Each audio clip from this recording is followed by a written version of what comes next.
There's a British girl who has gone viral for describing an experience that she had in the gender-neutral changing room, which she says she supports, by the way, because she's so politically correct and liberal and open-minded and tolerant. But despite all the wonderful promises about how gender-neutral bathrooms are going to lead to greater equality and flourishing for everybody, that's not what happened. So I was just in Primark in Cambridge, and I feel really stupid being emotional about this, but yeah, I was trying on some clothes, and it was a unisex changing room, which I'm really for, and I love that because, you know, it makes everyone feel included. But twice, two men opened the curtain, walked in on me. Luckily both times I was wearing fully clothed, but I could easily not have been. And it was two different people, clearly from the same group, and there was probably 100 changing rooms available. So it's not like, you know, it was like, oh, is someone in here or not? It was, you know, clearly. I just want to say to people, please be careful, and if you go in the changing room, try not go on your own. I will never be doing that again. I would rather take it home, try it on, and then take it back and get refunded.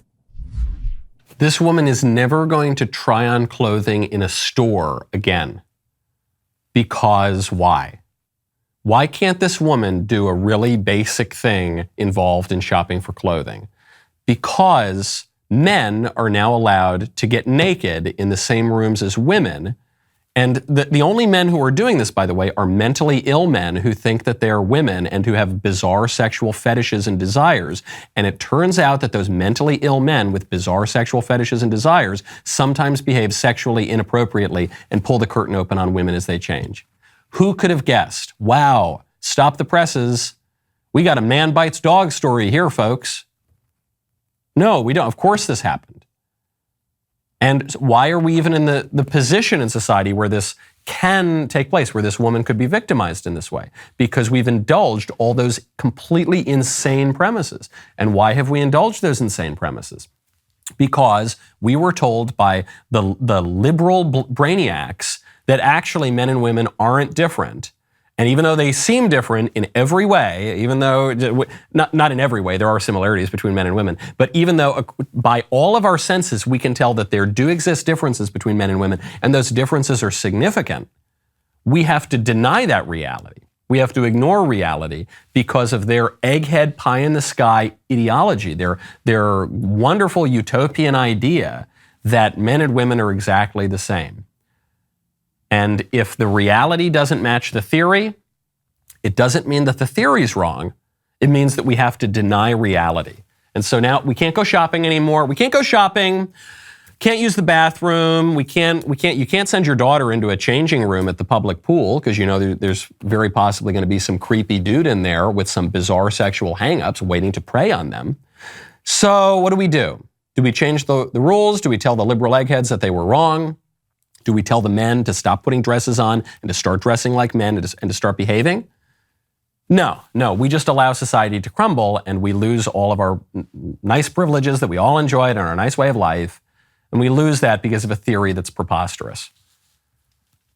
I'm beginning to think we need gender clinics. You know, on the right, we've been now saying that we need to get rid of all these gender clinics, certainly the pediatric gender clinics, but the adult gender clinics too, you know, where a man goes in and he gets a doctor to chop him up and make him look more like a woman. I think we need gender clinics. We need many more gender clinics in America. Here are the gender clinics. If you're a woman, the gender clinic they already exist, but we need more. It's called the beauty salon. And for the man, what is the gender clinic? The gender clinic, I don't know, it's a cigar bar, it's a gymnasium, these things already exist. If a woman goes in to the doctor and says, "Doc, I feel like a man. I think I might be a man, you know, and I want to dress like a man and cut off my hair really short like a man and even chop up my body." The doctor is going to say, "Okay, ma'am, I'm prescribing you one trip to the female gender clinic, and I'm going to prescribe you a mani-pedi and a nice hairdo and a little bit of makeup. And then you're going to go there and you're going to look more like a woman and probably feel more like a woman. And you are going to do your duty and your responsibility, if you're a woman, to behave like a woman. And if you're a man, to behave like a man. That's the gender clinic. I want a federal law. Congress, get on it. Speaking of reactions against this kind of crazy, crazy stuff, the greatest news right now in international politics is coming out of Italy. And that would be the Italian elections last night. The Italians have elected a conservative government led by a woman named Giorgia Meloni. How do you know that Giorgia Meloni is great? You know Giorgia Meloni is great because The Atlantic is calling her a fascist. You know that Giorgia Meloni is totally spot on the money because the libs are losing their minds and they're doing what they do anytime anybody to the right of Hillary Clinton gets elected anywhere. They're saying, this is horrific, it's Nazi, it's fascist, it's racist, it's thisist, it's thatist, it's undemocratic. Yes, that's right. More people voted for this lady than voted for the other people, and that's why it's undemocratic, because the people voted for her. Well, so what has she said that's so fascist and Nazi and racist and terrible? Here's what she said. I will translate for you a beautiful little speech from Giorgia Meloni. Potrei farne tante altre di queste domande. A monte c'è quella che ci facciamo oggi. Perché la famiglia This è is un what we're nemico? doing today. Why is the Perché family la an famiglia enemy? fa così paura? Why is the family C'è una causing so much risposta unica fear? per tutte queste domande. There's a single answer to Perché ci these definisce, questions. perché è la nostra identità. Because it defines us, because Perché it's our tutto quello identity. che ci definisce in questo tempo è un nemico. Because everything that Per chi defines us is now vorrebbe an che enemy. non avessimo più un'identità e che fossimo solamente For those who don't want us to schiavi, have an identity consumatori anymore and to be perfetti. perfect E consumer allora è slaves. sotto attacco l'identità nazionale, So they attack è national sotto attacco identity, l'identità religiosa, they è attack sotto religious attacco identity, they l'identità di attack genere, è sotto attacco gender l'identità identity, familiare. they attack Non family devo identity. potermi definire I'm not allowed to italiana, define myself as cristiana, Italian, donna, madre, no. Christian, Io devo essere cittadino woman, X, mother. genere X, genitore 1, I've got to be genitore 2, citizen devo X, essere un gender X, numero. parent 1, Perché parent 2, I've quando got to be a sarò number. solamente un numero, quando non avrò più Because when I'm only a un'identità, number, I quando don't non have an avrò più identity, I don't have principi, allora roots. sarò lo I'll be the schiavo perfect perfetto in slave balia della grande speculazione at finanziaria. the mercy Il of financial consumatore speculators, the perfetto. perfect consumer. Spot on the freaking money. Spot on the money. And she goes on later in that speech. I can't believe there's an Italian politician quoting this man. She goes on to quote G.K. Chesterton, the great British conservative, a hero to American conservatives, a hero to Christians, a hero to Christian conservatives especially. She goes on to say, no, we're going to defend our families, we're going to defend our way of life, we're going to defend our countries against the predations of the Davos set, the great resetters, the people who want to erase our borders, erase our identity, erase our culture, erase all the things that we hold dear, and make us all live in this clinical, generic, sexless, nationless, familyless dystopia where we're all living in pods and eating bugs. We're not going to do that. Okay, you know, the conservative who's in a coalition government with this lady, because you know the way politics works in Italy, it's not like there's just two parties and one wins and one loses. There are lots and lots of different parties. And so this government that's going to be led by Giorgia Meloni has got other conservative parties in it. One of the leaders of one of those conservative parties, the Lega Party, is this guy Matteo Salvini, who I love. He's just like a big, happy Italian guy. And he'll tweet out pictures of spaghetti, bowls of spaghetti. I've actually seen this pop up in my Twitter feed. And I love that he does that. This is the kind of appeal that people want to see in politics and that people ought to make in politics. I don't want my politicians to give me some stupid egghead spreadsheet 5-point plan of some utopian abstract technocrat nonsense.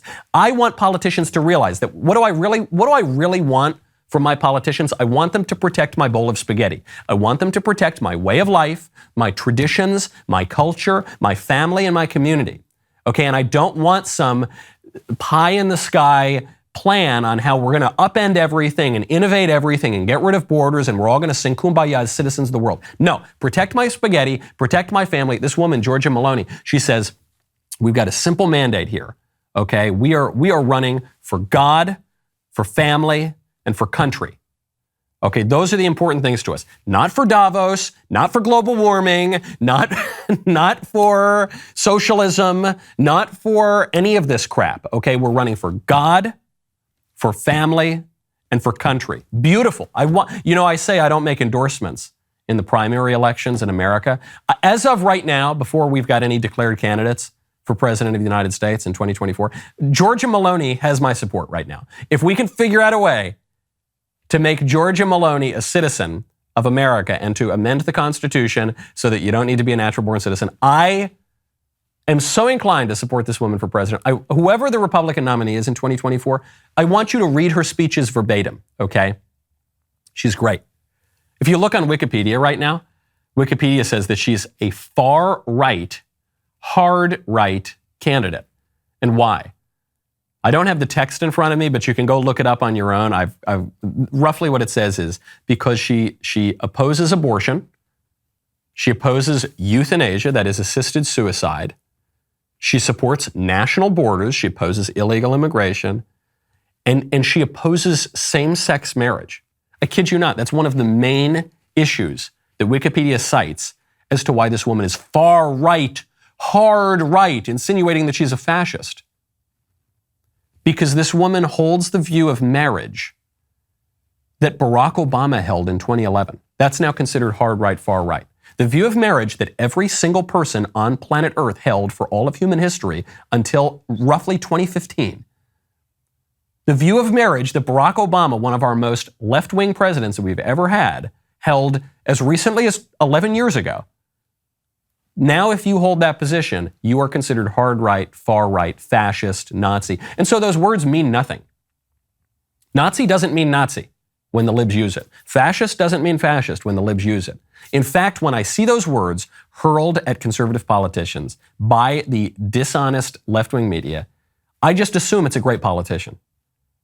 Because I know the one thing I know for sure is when the libs call you a Nazi or a fascist, you're for sure not a Nazi or a fascist. So what is it? It just means that you have any kind of inkling toward a serious type of conservatism. Not the squishy, lame, fake, Liz Cheney kind of conservatism, just maybe cut taxes and bomb the Middle East kind of conservatism. No. Deep conservatism. Support my family, support my country, support my traditions, support national borders, real conservatism. In a world of Liz Cheney's, be a Georgia Maloney. I'm so glad you liked that clip. Now, like, subscribe, ring, ding, dong, get the notifications. We'll see you next time.